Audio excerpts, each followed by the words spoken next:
Iyon na nga, oh. Nag-iihaw na nga po si Royet, oh. Nice.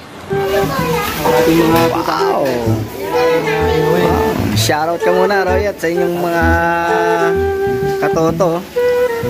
Ito mga iuwi natin, guys. May mga iihawin. Siyempre, chicken inasal, pork chop. Oh my God! Wow! Ito, sinisimula na nga ni paring Royet ang inihaw. So, nandito na nga tayo sa sa Pansol, sa Kalamba at dito. Siyempre, Siloan.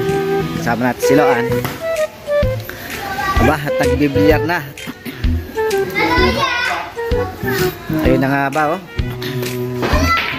Siyempre, si Happy Pete. Andiyan si Happy Pete. Ayun, si Carl. Sila kasi. Aba. Ayun, mga nagsuswimming si ate.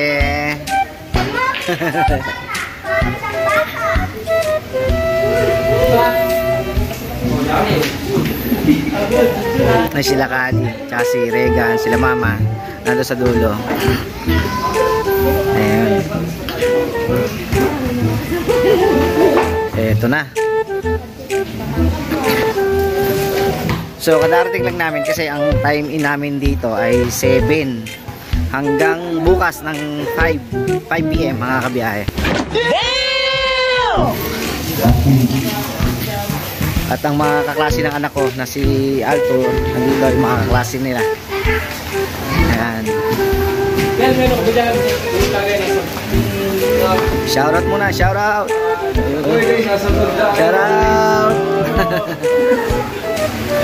Ayan.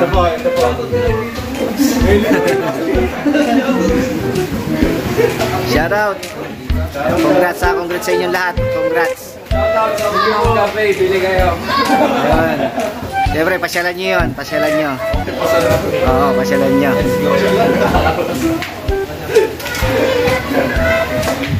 Dito naman tayo sa kusina. At sila ay nagpe-prepare ng panghapunan. Ayan. Lumpia. Ayun ang aking kakambal. At si Ate Lynn. Hindi si Ate Lynn.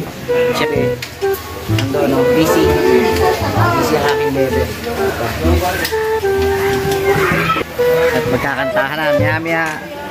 Ay. So, maya-maya na lang mga kabiyahe. At baka tayo makaka-copyright. Alright.